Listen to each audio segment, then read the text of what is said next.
Всем привет! Ну что, я только выпустил ролик про то, что говорил, что 100% защита будет продлена. И буквально я его выкладываю, и выкатывается новость о том, что миграционная служба, вот скриншот, ссылка будет в описании к этому видео, о том, что миграционная служба Ирландии официально заявила, что Ирландия продлевает защиту до 4 марта 2026 года.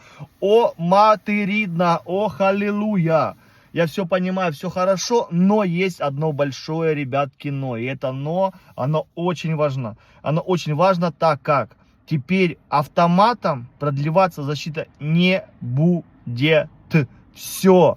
Лафа, все прекрасные вот эти вот, да, желтые листы, которые были, есть и будут пока месть главным, да, документом, чтобы находиться в Ирландии на легальных основах, да, по временной защите. Но теперь что они говорят? Что будет в феврале 2025 года создан специальный сервис, онлайн-сервис, с помощью которого вы сможете получить защиту до 4 марта 2026 года. Теперь уже, получается, перерегистрация будет не автоматом, как сейчас было до этого, до марта 2025 года. А теперь каждый будет заходить, и мы теперь не знаем, что в этом сервисе, и главное, на каких условиях они будут продлевать. Вы же понимаете, что условия могут быть разные. То есть, я думаю, что на первом этапе, конечно, они просто соберут данные. Вы понимаете, что каждый человек будет заполнять форму. Там, возможно, работал, не работал, проживаешь, подтверждение адреса. То есть, полностью весь список того, что происходило. Выезжал за территорию Ирландии, не выезжал, когда. Мне кажется, там будет именно такое, знаете, первое вот это вот продление, это будет такой сбор, знаете, данных максимально, чтобы понимать, сколько же людей по-настоящему осталось. Потому что все уже привыкли, что все в онлайне, все быстро, и по факту человек может уехать в Украину, но еще, поверьте, его PPS, и он будет еще считаться, что он находится в Ирландии, и он будет, да, входить в статистику тех людей, которые находятся в Ирландии. Но по факту он уже давно уехал. А сейчас онлайн-сервис, и они смогут максимально, они сделать, да, какой-то промежуток, например, там, не знаю, с февраля, например, до мая. Все, кто хочет получить защиту до марта 2026 года, пожалуйста, вы должны перейти в этот сервис и зарегистрироваться. То есть не то, что зарегистрироваться, а податься, вы понимаете, податься. А там уже будут смотреть, рассматривать, и, возможно, могут даже и не продлить, отказать по какой-то, да, причине. То есть это уже первый звоночек о том, что идет просеивание, маленькое просеивание, такое незаметное, ненаглядное, такое аккуратное, нежное, потому что ирландцы так всегда делают. Вначале нежно, аккуратно, а потом бабах, и все, и ARP отменили, например, просто, и все, и что делать? Куда бежать? Больше 40 тысяч украинских беженцев проживают по этой программе. Куда они пойдут? Непонятно. То есть и по ARP еще никакой информации нет. Как вы понимаете, выборы в Ирландии только прошли, коалицию там они создадут, все нормально будет, это понятное дело, но начнут работать они там нормально, так раскачаются, раздупляться, я думаю, вот именно к февралю. И там уже в феврале до марта, я думаю, они что-то по ARP тоже выкатят, потому что эта программа, я повторял и буду повторять, она эксклюзивная. Она не то что эксклюзивна, она только для украинцев, вы понимаете? Вот есть страна Ирландия, и сама страна создала такую программу, которая доступна только одной нации. То есть эта программа доступна только если у тебя есть паспорт украинца, вы понимаете? То есть это очень, с одной стороны, ущемляет другие национальности. Вы понимаете, в чем вещь? Что украинцев просто немножко, они чуть у них выше левел, чем у другой нации, которая находится в Ирландии. Важно, это бразилец, афганистанец, сириец, литовец, латыш, это не то, это Евросоюз, да, я имею в виду те люди, которые приезжают и которые их страны не входят в Евросоюз. То есть и украинцы, они в привилегированном, конечно, отношении находятся, и это многим не нравится. Я скажу за себя, я считаю, что, конечно, эта программа не то, что ее нужно полностью отменить, конечно, ее нужно постепенно, не сразу, что там, да, отрезал, отрубал и все, нет, постепенно, понемножку, чтобы люди просто сжимать круг, и что люди начали подстраиваться под реалии, ну, не сразу, конечно, жестко, а так, я скажу честно, эта программа должна работать была, ну, максимум, должна выдаваться людям там, ну, на год, на полгода. Вот просто приезжает украинец новый, ему дают вот лагерь и дают возможность жить по АРП, например, полгода либо год. Все, я думаю, за полгода или год можно раздуплиться, найти работу, подучить язык, пройти какие-то курсы и начать обеспечивать себя самим. Вот так вот это было нормально. Ну а так люди расслабились, люди просто сидят в бесплатном жилье, и многие сидят в шикарных домах, апартментах. Я не буду за всех говорить, понятно, есть разные примеры, но я знаю примеры, где дом шикарный, квартира шикарная, то есть лучше, чем у нас, хотя мы платим 750 евро. Многие в комментариях пишут, что тебя так бомбит. Так меня не бомбит, причем люди просто расслабляются. И когда потом щелкнет вот так вот щелчок Таноса, да, знаете, Танос это в этих, как его, Мстителях такой самый злодей, у которого была такая перчатка, и он мог, если у него все камни соберутся, он так щелк, и все, он может поменять всю реальность полностью, вообще поменять весь мир. И вот так вот, если щелкнет вот, ирландское правительство, что все, АРП до свидания, то что вы, люди, будут кричать? Какая плохая Ирландия, как же так можно было сделать, как же можно было людей выгнать на улицу. Но Ирландия же вам ничего не должна, как и мне ничего не должна. Никому она ничего не должна, кроме своих граждан. Мы не являемся ихними гражданами, да, и в ближайшем будущем пока мы не будем являться. Непонятно, зачтутся эти годы, не зачтутся. То есть, короче, я к тому, что это хорошая новость, что Ирландия продлила защиту украинским беженцам до 4 марта 2026 года, но нюанс в том, что мы не знаем, как будет работать эта онлайн-система, какие данные она запросит, что она будет собирать, да, что вам нужно там будет о себе указать, то есть вот этого всего мы не знаем. Но я сказал, это первый звоночек о том, чтобы начать просеивать людей. Это было ожидаемо, я это давно уже говорил, что будет жестко, будет трудно, потому что Ирландия не является легкой страной для натурализации, прям очень легкой. Нет, здесь люди, бывает, годами получают разрешение, чтобы получить тот же PPS и разрешение на работу. То есть люди в прямом смысле ждут. Есть много отказов. Мы не знаем просто темную сторону Ирландии, поверьте, мы ее не знаем. Многие просто ее не видят, с ней не сталкивались, но она есть. Она есть, и когда все это увидят, эту действительность, она будет не слишком хорошая. Так что ждем теперь февраля 2025 года, понятное дело, как выйдет да, сервис, этот сайт, или, я думаю, там специальная будет какая-то просто форма именно на сайте иммиграционной службы, ты переходишь, именно специально для украинцев просто сделать отдельное, да, какую-то ссылочку, какой-то линк, ты переходишь, просто заполняешь, да, данные. Так, думаю, будет 100%. И в чем еще вещь, если вы еще не получили ARP-карту, то это ваша большая ошибка. Немедленно пишите на e-mail, становитесь в очередь, пока еще есть ваш шанс получить эту ARP-карту, потому что она все-таки имеет вес, то есть она тоже будет прикреплена к вашему делу, и это важный документ. По факту желтый лист потом в 26 году он не будет ничего уже стоить, это будет просто бумажка вам на память. А вот ARP-карта, это уже тот документ, с помощью которого, с помощью этой карточки вы сможете, да, находиться в Ирландии в легальном поле. У меня моя карточка, она действительно до марта 2025 года. Понятное дело, что я сразу, как только вот до 4 марта, она действительно у меня 2025 года, да, вот моя карточка.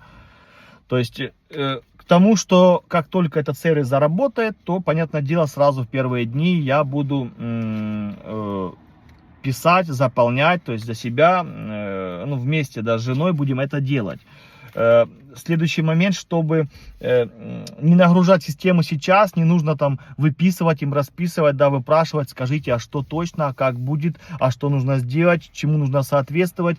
Не нужно нагружать систему, дождитесь, они выкатят обновление, если сказали, что в феврале, значит, я думаю, что там, в середине февраля будет все известно, потому что Ирландия, я уже говорил в своих видео, они вот эти все праздники сейчас переживут, пока эта коалиция создастся, они раскачаются, и потом пойдет работа, пойдет активная работа, потому что потом уже весна, там лето, люди обратно холидей, отдых, каникулы у детей, то есть и нужно максимально будет все рамки уже обозначить. Почему? Потому что людям нужно дать какую-то информацию, какой-то толчок не то что в светлое будущее, а просто чтобы люди понимали, что им нужно сделать, чтобы зацепиться в Ирландии, чтобы остаться на этом изумрудном острове. Я думаю, что к марту 25 года, ну может там, я же говорю, вот, до мая, до летних каникул, я думаю, мы еще узнаем еще появится очень много раз изменений, и мы все-таки узнаем, что будет с ARP-программой, и мы уже нам должны дать ответ о том, что нужно сделать, чтобы остаться в Ирландии после 26 года. Засчитают эти годы, которые мы тут прожили, проработали, и многие платили здесь налоги, или нет? Будет это какая-то особая карточка специальная для украинцев, либо это все-таки будет, и ты сможешь подаваться сразу на штамп 4. То есть вот эти все моменты, это очень важно. Я думаю, что мы их в ближайшие вот уже месяца, мы их узнаем. Ну, можно сказать, в ближайшие полгода, ладно, давайте растянем все это удовольствие. То есть по факту спокойной жизни осталось у украинских беженцев в Ирландию так вот от полугода плюс-минус. Именно спокойно, я имею в виду, что не слишком еще, да, вас будут дергать, и условия еще будут более-менее приемлемые. Но потом уже будет сложно, еще сложнее, и это будет все накатывать, потому что Ирландия это остров, это не та страна, которая может принимать сотнями тысяч людей и обеспечивать их, давать им жилье там и все остальное. То есть Ирландии столько людей по факту и не надо. У них сейчас тут много филиппинцев, я в шоке, тут филиппинцев прям привозят, кто знает. Прям сотнями, просто бригадами на фабрике. И они просто сменяют друг друга по полгода. Просто раз, приехало 100-150 человек. Фур, уехали через полгода. Следующие.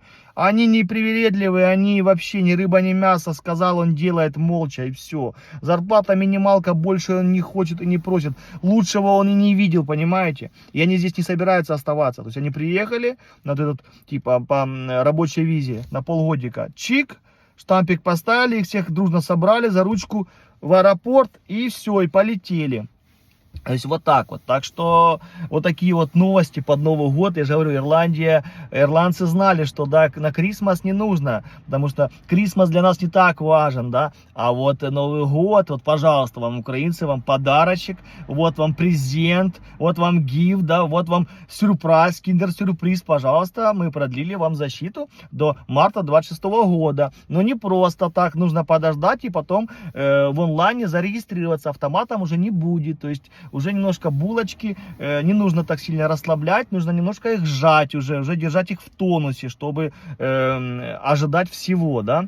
Так что вот такие вот новости. Я только же говорю, выпустил видео про то, что, ну, свои мысли и людям, ну, попытался, да, рассказать, что 100% продлить защиту Ирландии. Тут сразу выкатывается новость о том, что миграционная служба объявила, что да, мы продлеваем, но теперь на новых условиях, теперь автоматом ничего не будет. Вау, блин, я быстро бегу, думаю, сейчас запишу видео последнее, да, в 2024 году. Получается, это последнее видео в 2024 году. Год был, ну, хороший, лично для нашей семьи очень хороший. Купили машину, да, занялись каким-то бизнесом, прошли какие-то курсы, то есть, ну, это много всего, всякой информации, да, путешествовали, то есть, нормальный год, вот, вообще хороший, то есть, один из лучших, ну, вот, мы сейчас проживаем почти, да, 3 года будет, как в Ирландии, да, там, в апреле 25-го, ну, вот, 24-й пока меня порадовал больше всего, лично меня и мою семью. Напишите в комментариях, что вы считаете, на каких условиях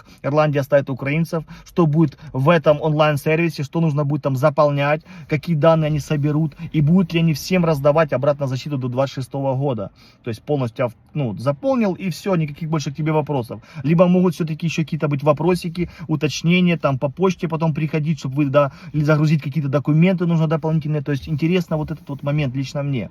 Пишите в комментариях ваше мнение, что ждать украинцев в 2025 году, и потом, да, как вы думаете, создастся ли отдельный какой-то, да, реестр и программа для украинцев, либо все-таки просто оставят штамп 4, и кто будет соответствовать ему, дальше подается, да, и продлевается уже там после 26 года. То есть, потому что штамп 4, да, это такой самый классный штамп по факту, ты живешь уже не привязан ни к какому контракту, просто сам себя обеспечиваешь, молодец, все хорошо, погладили тебя по головке, и живи дальше, все нормально. То есть, это самый офигенный штамп, и к нему, чтобы прийти, тут нужно, люди тупо по 4-5 лет только работают и живут, чтобы получить штамп 4 просто. Украинцам просто его бонусом дали, так что уже, конечно, таких бонусов после 26 года не будет просто априори, не может быть, но я думаю, что что-то придумают. Главная, конечно, проблема, ну и моя такая, да, мои мысли, которые меня терзают, это чтобы, конечно, засчитали годы хотя бы тем, кто работал, платил налоги, чтобы им засчитали эти годы в натурализацию. Вот я считаю, это было бы справедливо, потому что люди работали и уже отдавали налоги и какую-то, да, позитивный бэкграунд этой стране. То есть не просто сидят на печи, на диване, а реально работали и делали хорошо стране. То есть вливали деньги в экономику, то есть делали позитивные какие-то вещи для страны. То есть сами снимали жилье. То есть, ну, понятное дело, я говорю пример до нашей страны, понятно, что здесь непонятного, но если это так и есть. И мы не одна такая уникальная страна, семья, очень много семей и просто даже одиночек из Украины, там, я думаю, 1020 точно, а то и больше, тех, кто на регулярной основе работает и себя обеспечивает. Просто есть те, которые играются, полгода поработал, не работает, то программа ТУЗ, то еще, то пошел на обучение, то не на полный рабочий день, и вот так, туда-сюда, уже 20 работ здесь поменял, знаете, это такое, не очень тоже такой вариант. Есть люди, которые пришли и уже работают прям на одной работе, там уже 2 года, например, да, нифига себе. Это уже ого-го, это уже даже, все просто, ты полностью интегрирован в эту работу, ты уже поглощен, ты уже знаешь, что делать, то есть, ты уже по факту незаменимый даже работник, потому что ты уже опытный работник. То есть я надеюсь, что для таких людей что-то придумают. Конечно, я бы хотел, чтобы всем продлили, но это, конечно, утопия. То есть после 26 года не могут просто всем автоматам раздать 4-й штамп. Этого не будет. Ни одна страна, которая уже заявила про различные, да, продления после 26 года, же есть такие страны, они, конечно, там жесткие условия, чтобы ты не был на социале, чтобы ты сам себя обеспечивал, чтобы там уже контракт был больше года ты работал. То есть это страны, которые официально заявили, что ты можешь остаться после 26 года, но там есть критерии. И они будут, поверьте, в Ирландии. Вот первый критерий, это уже первое просеивание, видите, будет в феврале 25 года. На этом все. 24 год заканчивается. Я уже сказал, что он был для меня лично, моей семьи хорошим. Каким был 24 год для вас, пишите в комментариях. Всем добра, позитива, обратно же, хорошего настроения. Всех с наступающим новым 2025 годом. Я думаю, что он должен принести нам всем, да, украинцам, какую-то ясность не просто по Ирландии, а вообще по тому, как украинцы будут оставаться после 26 года в Евросоюзе, да, это и вообще в мире, все же, вы понимаете, будут придумывать какие-то вещи. Плюс, я надеюсь, все-таки разрешится вся ситуация с войной, что-то будет договорено, конечно, будет какой-то договорняк, не все будет так, как хотим мы, да, украинцы, чтобы там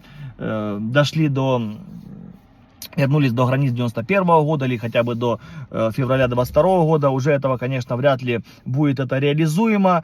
Будем смотреть. Главное, чтобы, конечно, бомбы не летали. Главное, чтобы люди не умирали. Главное, чтобы города под ноль не уничтожались. Это, конечно, главное. И это уже, да, вначале было, люди по одному сценарию размышляли и говорили. Сейчас многие, конечно, уже меняют свое мнение к тому, что уже что делать, сколько это может продолжаться, потому что люди не могут в таком, да, стрессе, в таком напряжении жить столько. Вот прикиньте, украинцы, большая часть живет в большом стрессе, потому что не знает, что будет завтра, что прилетит, куда улетит, а что ждать, куда тебя там отправят Ирландия, сказать, или уезжать, либо приезжать, а продлить, не продлить. И постоянно эти мысли, представляете, как раньше жили все на релаксе спокойно, и как сейчас просто эмоционально выгорают выгорание у огромного количества людей. То есть и было у меня такое, что просто непонятно, что делать. Скажу честно, в 22 году, когда мы сюда приехали, я вообще ничего не хотел делать. Хотя мне говорили,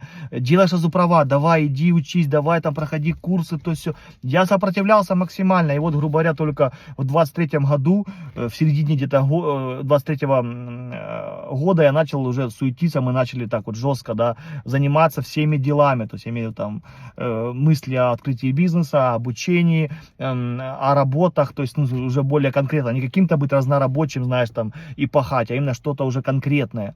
И вот, грубо говоря, 24 год он так все закрепил, все так склеил, и уже активно мы начали себя интегрировать в ирландское общество, в ирландскую, да, инфраструктуру, вот эту всю, да, систему Ирландии. Короче, как-то так, обратно же, с Новым годом, еще раз повторяю, как говорят, с новым счастьем, да, надеюсь, что 25-й год всем нам принесет очень много хороших, позитивных новостей, а вы все реализуете себя, и все ваше задуманное будет исполнено в лучшем виде.